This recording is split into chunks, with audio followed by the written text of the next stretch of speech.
नमस्कार शारदीय संध्यारे समस्त को मोर शारदीय अभिनंदन। ये नंदीघोष टीवी आउ एक नुआ कार्यक्रम प्रत्येक वर्ष नंदीघोष टीवी किसी ना किसी नुआ कार्यक्रम आपण को भेटी देवाई उद्यम करें तार ये गोटे अंश। मु पुणी थे समस्त को शुभेच्छा जनाऊँगी, शारदीय शुभेच्छा जनाऊँगी, नमस्कार जनाऊँगी। आपण मैंने आसथिबारु एठिकी समस्त को धन्यवाद जनाऊँगी।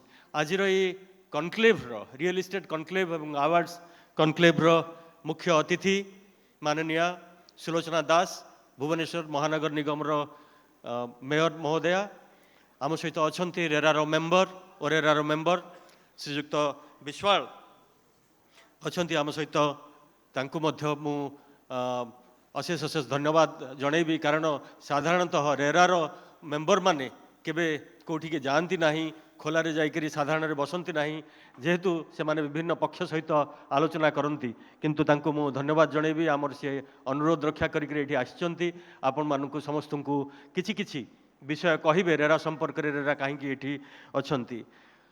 ए मंच उपरे नथिले मध्य मंच सेपटे बसिथिबा आमर मार्गदर्शक आमर मूल पिंड श्रीजुक्त मानस रंजन मंगराज राज्यसभा सांसद महोदय, सकाळर सीओ श्रीजुक्त सुब्रत दास, सकाळर प्रकाशक श्रीयुक्त अमित मल्लिक एवं मोर अन्यान्य सहयोगी बंधु माने एवं आपण समस्त को पुणी थरे मु धन्यवाद जनाऊँगी एवं शुभेच्छा जनाऊँगी। मु केवल गोटे दुईटी सूचना देकरी मोर वक्तव्य सांग करी, कारण मेयर महोदय कहिबे एवं तापर परे कार्यक्रम रही विभिन्न कार्यक्रम दुईटी जमती कहते जबर सिंह कहते सेमती दुईटी कार्यक्रम रही आलोचना जो थे आपण मानू भुवनेश्वर कहीं भुवनेश्वर बाहर समग्र ओडिशा रे जो रियल एस्टेट प्रॉपर्टी बिजनेस अच्छी से संपर्क में किसी ना किसी तथ्य सूचना मिलिबो जहाँ आपण को काम रे लागिबो।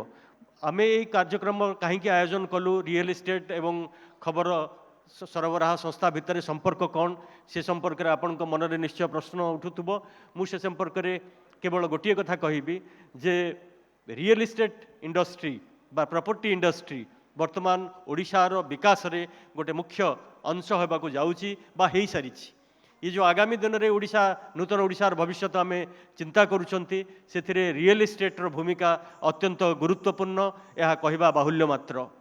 रियल एस्टेट को छाड़िकी ओडिशा निर्माण स्वप्न मध्य साकार हेब नाही, एक आम समस्ते जानिछंती। प्रत्येक मनीष मनरे गोटे स्वप्न रही तार स्वप्नर घर तैयारी करिया पाई। प्रत्येक मनीष चाहूँगी सी जोठी थाए से गाँव में रहे, सहर में रहे, सेमी अर्बान एरिया रहे, जोठी रहे तार गोटे घर आवश्यकता। जमती मोर सहयोगी माने कहते जे तीन मौलिक आवश्यकता रोटी कपड़ा और मकान। मकान सबुठू उपरे एवं सबुठू स्वप्नर कथा ताकू केमती साकार करेंगे समस्ते चाहती। कहीं केमती केबे ठकी न जातु, कहीं केबे असुविधार न पड़तु, कहीं केबे ताकू नहीं करी सब बेले चिंतित न रुहतु, से आवश्यकता रही सचेतनतार आवश्यकता रही। दुईटी कथा, गोटे हूँ प्रत्येक मनीषर आवश्यकता एवं ताकू नहीं करी सचेतनता, आउ गोटे हूँ राष्ट्र निर्माण क्षेत्र में ये जो इंडस्ट्रीर भूमिका। ये दुईटा जाकू देखा गले गोटे संवाद सरबराह संस्थार कर्तव्य ये यथेष्ट अधिक रही एवं से आमर से दायित्वबोध को आम उपलब्धि करूँ जो ये एक कार्यक्रम आयोजन करूँ। आज जो दुईटी सेसन आगू रही दुईटी आलोचना चक्र रही से प्रथम कथा तो आलोचना करा जे ये इंडस्ट्रीर भविष्य कौन, या केते स्कोप आम पाखे रही आगू को जीवाकू से संपर्क में आलोचना करा एवं ता परवर्ती सेसन रे कंज्यूमर इज द किंग, जे आमे जो माने ग्राहक से माने ही होउचंदी मुख्य। एइथिर मुख्य केंद्र स्थल रे रही कंज्यूमर माने से माने, किंतु सेमानकू कौन अधिक गुरुत्व दबार आवश्यकता रही से संपर्क में आलोचना करा जिवो। मु